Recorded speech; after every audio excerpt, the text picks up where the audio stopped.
स्वागत है आपका एग्जाम वाइब के ऑनलाइन प्लेटफॉर्म पे। मेरा नाम है ट्विंकल मालवीय और जैसा कि आपको पता है कि हम मध्य प्रदेश का सामान्य ज्ञान पढ़ रहे हैं। मध्य प्रदेश के सामान्य ज्ञान की इस सीरीज में हम लोगों ने देखा था, लास्ट क्लास में हम लोग सेकंड चैप्टर पे आ गए थे, मतलब पार्ट सेकंड पे। थर्ड चैप्टर था हमारा भौगोलिक विभाजन। हम पढ़ रहे हैं मध्य प्रदेश का भौतिक या भौगोलिक विभाजन। उसके भी दो पार्ट हो गए थे। दो पार्ट से दिक्कत नहीं है स्टूडेंट्स, मैंने लास्ट क्लास छोटी रखी ताकि आप लोग उसका जल्दी से रिवीजन कर पाए। ठीक है, अब मैं ये सोच रही थी कि यहीं पर आपको इस क्लास में पर्वत भी पढ़ा दूं, पर अब हम पर्वत की एक अलग से क्लास लेंगे क्योंकि हमें सतपुड़ा पर्वत के साथ साथ विंध्याचल पर्वत भी देखना है। ठीक है, आज हम सतपुड़ा मेघा श्रेणी और बघेलखंड के पठार के बारे में पढ़ेंगे और इसी के साथ हमारा भौतिक या भौगोलिक विभाजन क्या हो जाएगा, कंप्लीट हो जाएगा। ठीक है, हमने आप लोगों को लास्ट क्लास में बताया था कि मध्य प्रदेश को मुख्य रूप से 3 भौगोलिक प्रदेशों में बांटा गया है। ठीक है, और वैसे कितने टोटल 7 भौगोलिक प्रदेशों में बांटा गया है, जिसमें हमने 5 भौतिक प्रदेश पढ़ लिए थे जो मध्य उच्च प्रदेश के अंतर्गत शामिल थे। कौन सा? मध्य भारत का पठार, मालवा का पठार, बुंदेलखंड का पठार, रीवा पन्ना का पठार, नर्मदा सोनघाटी। ठीक है स्टूडेंट्स, अब हम यदि मध्य भारत के पठार की बात करें तो मध्य भारत के पठार में मैंने आपको पढ़ाया था कि मध्य भारत के पठार को बोलते हैं चंबल का उपाद्र प्रदेश या चंबल का गिर्द प्रदेश भी कहा जाता है। ठीक है, इसी के साथ मैंने आपको बताया था कि यहाँ पर चंबल के द्वारा बहुत बड़े बड़े भेड़ों का निर्माण किया गया है। यहाँ के जिले मैंने आपको बताए थे, मिट्टी बताई थी जलोढ़ मिट्टी। ठीक है, ये हमने पढ़ा था मध्य भारत के पठार के बारे में। मालवा के पठार के बारे में पढ़ा था कि पाया ने इसको सबसे अच्छी जलवायु वाला क्षेत्र बोला था। ठीक है, सबसे समृद्ध जलवायु, सबसे समृद्ध क्षेत्र माना जाता है मालवा का पठार। सबसे ऊंची चोटी सिगार चोटी बताई थी, फिर उसके बाद धजारी, जाना पावा, है ना, गोमनपुर, ये सारी चोटियों के बारे में आपको बताया था। कर्क रेखा के बारे में बताया था कि लगभग 20 से होकर निकलती है। ठीक है, और भी मालवा के पठार के बारे में आपको डिटेल बताई थी। वहीं हमने बुंदेलखंड का पठार देखा था, सिद्ध बाबा उसकी सबसे ऊंची चोटी थी। रीवा पन्ना का पठार नर्मदा सोनघाटी रिफ्ट वैली में बहती है। ये सब हमने लास्ट क्लास में पढ़ा था। आज हम शुरुआत करेंगे किससे? सतपुड़ा मेघल श्रेणी से। सतपुड़ा मेघल श्रेणी।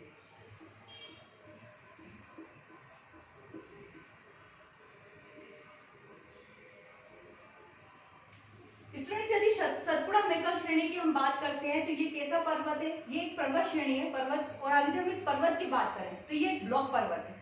ठीक है, हमें भूगोल में बहुत क्या होता है, जब हम जैसे मान लीजिए स्टूडेंट्स, जब हम एमपी की पॉलिटी पढ़ रहे हैं, एमपी की ज्योग्राफी पढ़ रहे हैं, तो बहुत सारे फैक्ट क्या होते हैं हमारी पॉलिटी से, मतलब संविधान से लिंक होंगे या ज्योग्राफी से लिंक होंगे, तो हम वहां पर वो पूरा तो नहीं पढ़ा सकते आपको, लेकिन उतना जरूर पढ़ाएंगे जिससे आपको वो चीज क्या है वो समझ में आ जाए। ठीक है, ब्लॉक पर्वत दो तरीके से, जैसे मैंने आपको कल बताया था, कोई क्षेत्र यदि नीचे धंस जाए, ठीक है, नीचे धंस जाए तो ये दो ब्लॉक, ये ब्लॉक पर्वत का निर्माण होता है, या फिर एक समतल भूमि के आसपास का क्षेत्र, बीच वाला नीचे धंस जाए या आसपास वाले नीचे धंस जाए, तो ये कैसा बनता है? ब्लॉक पर्वत। ठीक है, इसे क्या कहा जाता है? ये एक पर्वत बनेगा, ये कैसा पर्वत है? ब्लॉक पर्वत। यहाँ ये दो बन रहे हैं, कैसे पर्वत है? ब्लॉक पर्वत। ठीक है, तो यह आप पूरा देखेंगे। अभी आपको अगर लिखना हो तो आप लिखेंगे कोई ऐसी भूमि जिसके आसपास का क्षेत्र अगर नीचे की ओर धंस जाए तो जो पर्वत बनता है वो क्या बनता है? ब्लॉक पर्वत बनता है। ठीक है, तो सतपुड़ा कैसा है? ब्लॉक पर्वत है ना, ब्लॉक पर्वत है। दूसरी यदि आप इसकी लिख लीजिए, यहीं पर लिख देती हूं मैं,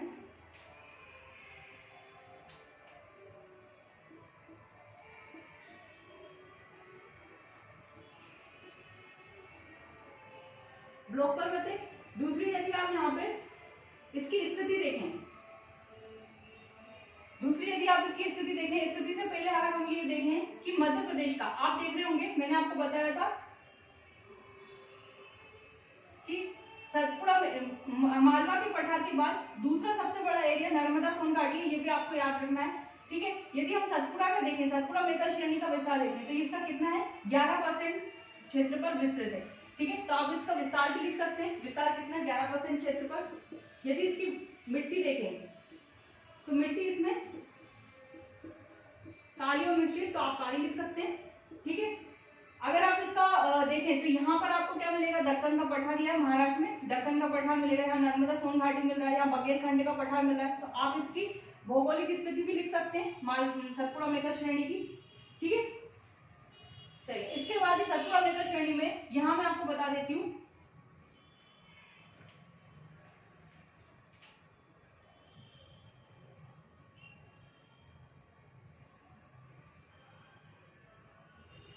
सतपुड़ा मेकल श्रेणी स्टूडेंट्स,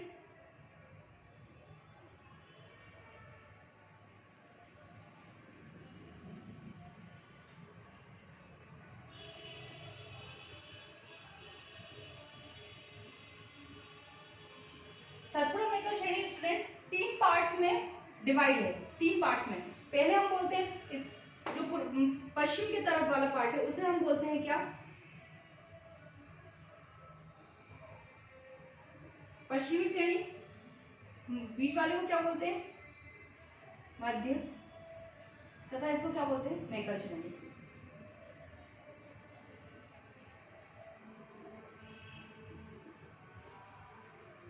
ठीक है,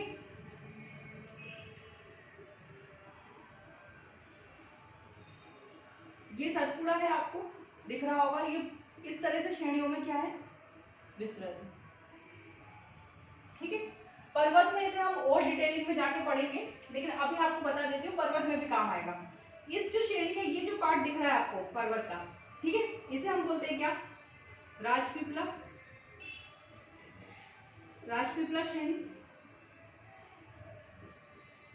मध्य में आपको दो श्रेणी दिख रही है, या तो पहले आप इसको लिखेंगे, इसे सतपुड़ा भी कहा जाता है, सतपुड़ा श्रेणी।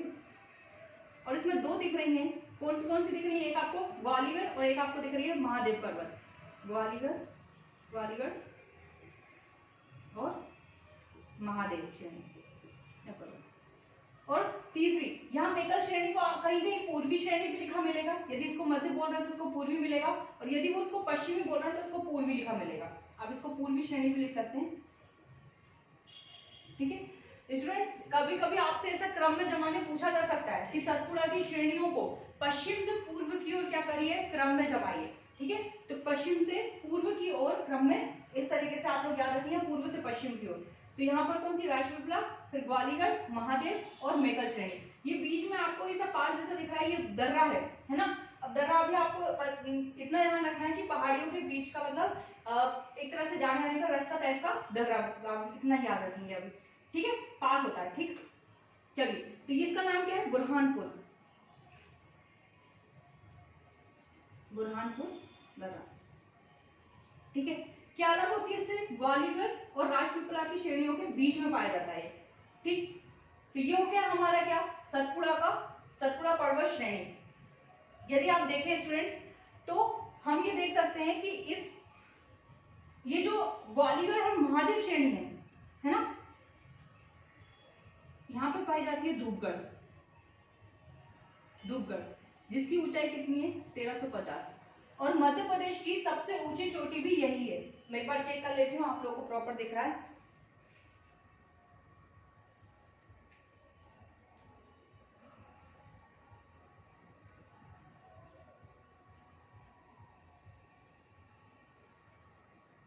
ठीक है, सही दिख रहा है आप लोगों को।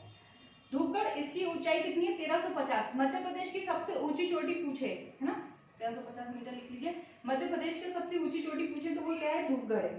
ठीक है, राजपीपला श्रेणी के अंतर्गत आपको बहुत सी पहाड़ियां देखने को मिलेंगी, जैसे बड़वानी, अखरानी, है ना। लिख दूं क्या मैं, अगर आप लोग चाहें तो पर्वत वाले चैप्टर में भी पढ़ेंगे, आप यहाँ चाहे तो यहाँ नोट कर लीजिए, वहां चाहे तो वहां पे भी पढ़ाऊंगी मैं ये बात। ठीक है, बड़वानी, अखरानी, बीजागढ़, असीरगढ़, ये पहाड़ियां आपको यहाँ पर देखने को मिलती हैं। ठीक है, और उसी के बाद यदि आप मेकल श्रेणी में जाएंगे तो मेकल श्रेणी में आपको मिलेगी अमरकंटक। कहीं कहीं इसकी 1164 आप इसकी मत लिखिए, लेकिन ये क्या है, अमरकंटक जो है वो मध्य प्रदेश की दूसरी सबसे ऊंची चोटी है। पहली कौन सी हो गई, धूपगढ़, और दूसरी कौन सी हो गई, अमरकंटक, है ना। चलिए, तो इतना आप लोग क्या करेंगे, स्क्रीनशॉट लेंगे, फिर हम पढ़ेंगे किसके बारे में, बघेलखंड के पठार के बारे में।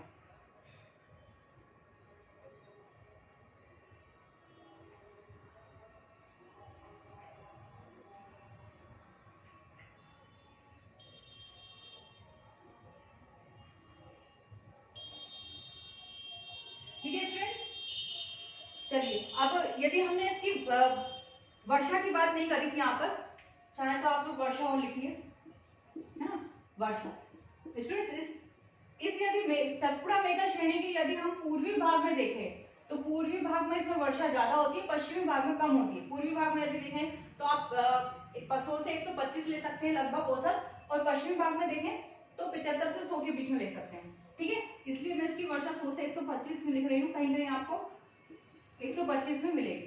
ठीक है, और यदि आप देखें तो पचमढ़ी, जो पचमढ़ी है वो इसके मध्य वाले भाग में ही आता है ना। पचमढ़ी भी नहीं पाई जाएगी।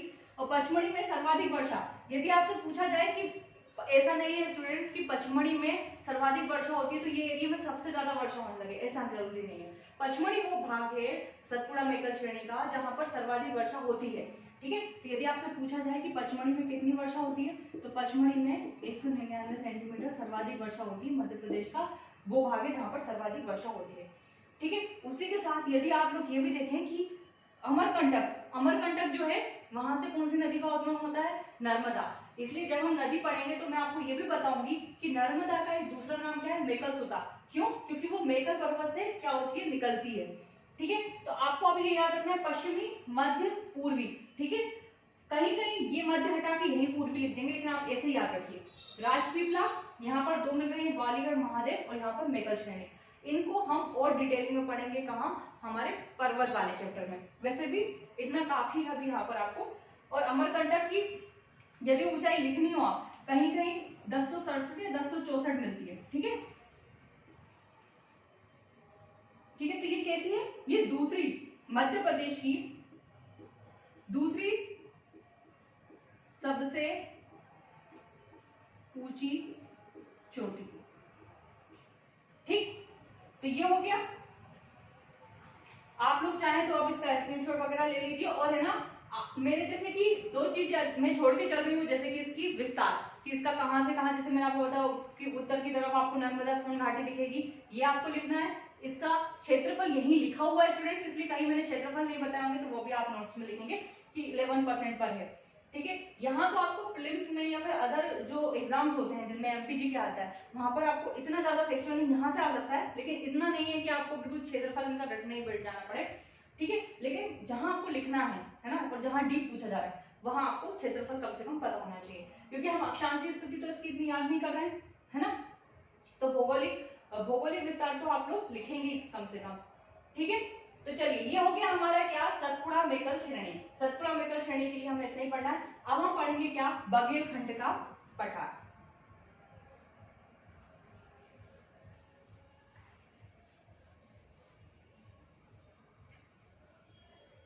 अब हम पढ़ेंगे बघेलखंड का पठार।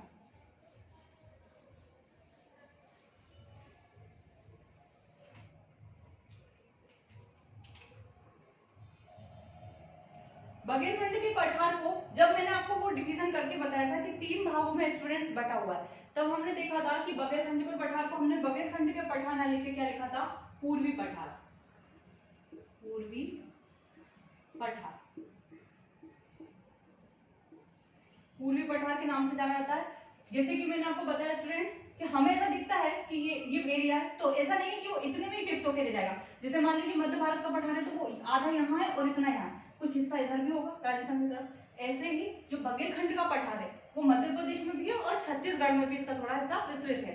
तो ये पहली बात तो आप लोग लिखेंगे पूर्वी पठार किसे कहते हैं, बघेलखंड के पठार को, बघेलखंड के पठार को हम क्या बोलते हैं, पूर्वी पठार बोलते हैं। ठीक है, दूसरा आप लोग लिखेंगे कि ये कहां कहां विस्तृत है, ये मध्य प्रदेश और छत्तीसगढ़ में विस्तृत है। ठीक है, मैंने आपको बताया था कि अगर आपसे पूछा जाए कि कौन निम्नलिखित में से कौन सी नदी मालवा के पठार से होकर गुजरती है, तो आप लोगों ने बताया था कि निम्नलिखित में से कौन सी रेखा मालवा के पठार से होकर निकलती है। तो आप लोग देख रहे थे कि मालवा के पठार से होकर कर्क रेखा निकलती है, होकर निकलती है वाली बात ठीक है, लेकिन यदि आपसे पूछा जाए कि ऐसा कौन सा पठार है जिसके बिल्कुल बीचों बीच से कर्क रेखा निकलती है, ठीक है, मालवा के पठार से लगभग मैंने बोला मध्य से होकर गुजरती है, लेकिन बघेलखंड के पठार को ये लगभग क्या पूर्णतः 2 भागों में विभाजित करती है, यानी कि बघेलखंड के पठार से बीच से होकर गुजरती है, कर्क रेखा मध्य से होकर गुजरती है।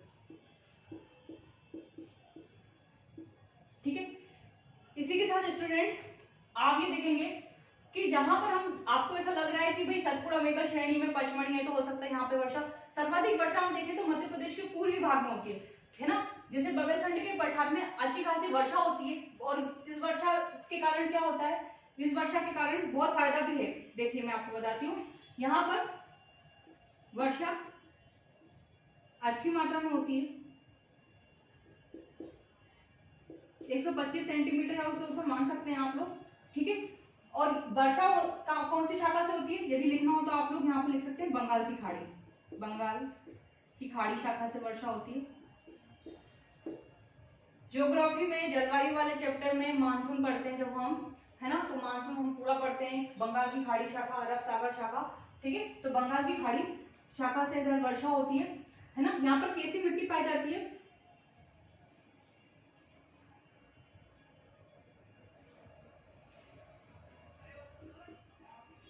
यहाँ पर आपको ये देखने को मिलेगा स्टूडेंट्स, साथ ही जहाँ पर है ना, यहाँ पर क्या होता है, यहाँ पर चिकनी मिट्टी पाई जाती है और दूसरी बात क्या है, यहाँ पे वर्षा भी बहुत अच्छी हो रही है, ठीक है। दो चीजों के कारण आप यहाँ देखेंगे कि यहाँ पर धान की फसल सर्वाधिक लगती है, ठीक है। आप लोग इसका स्क्रीनशॉट लीजिए।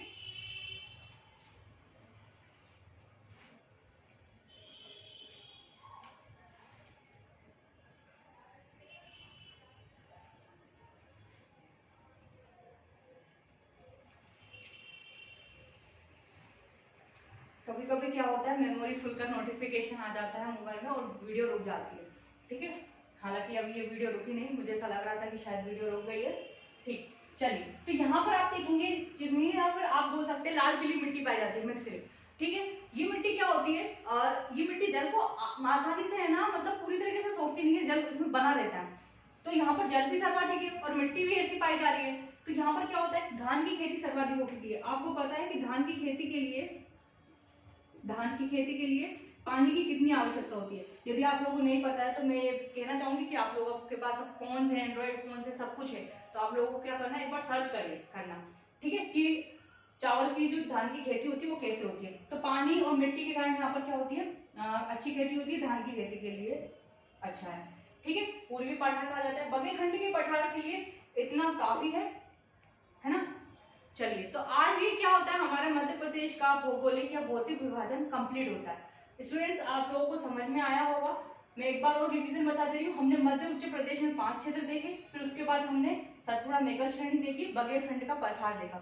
सतपुड़ा मेकल श्रेणी के हमने तीनों पार्ट देख लिए। तीनों पार्ट में क्या क्या होता है ना। जब भी आपको मेंस की तरह लिखना हो तो आप लोग पॉइंट वाइज लिखते जाएंगे और उनके सामने उसकी डिटेलिंग्स लिखते जाएंगे, ठीक है। आप लोग इसका स्क्रीनशॉट लीजिए, मैं देख लेती हूँ एक आध कोई ऐसा पॉइंट तो नहीं है जो आपको बताना रह गया है।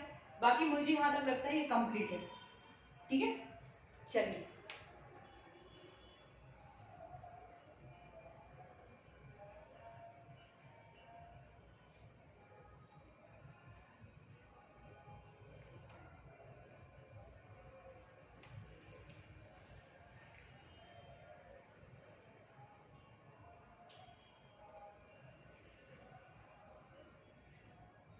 ठीक है स्टूडेंट्स, तो यहाँ पर हमारी ये क्लास कंप्लीट होती है।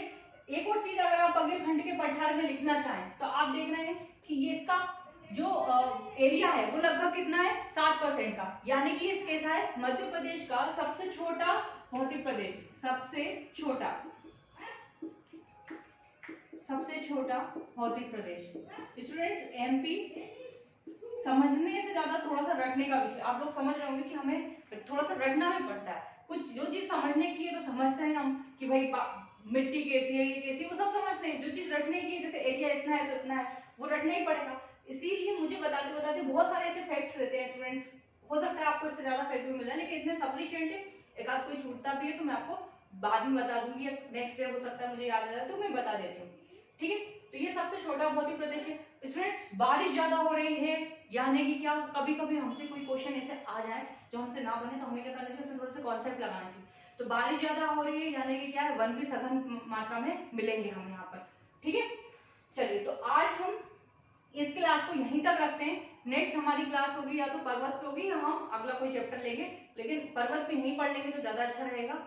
तो आप लोगों को क्लास कैसी लगी, ये हमारा 3rd चैप्टर होता है कंप्लीट, है ना। नेक्स्ट क्लास हम लेंगे, देखते हैं 1-2 दिन में मिल जाएंगे आपको नए चैप्टर के साथ। तो चैनल को लाइक मतलब वीडियो को लाइक करें, शेयर करें, सब्सक्राइब करें। चलिए, थैंक यू।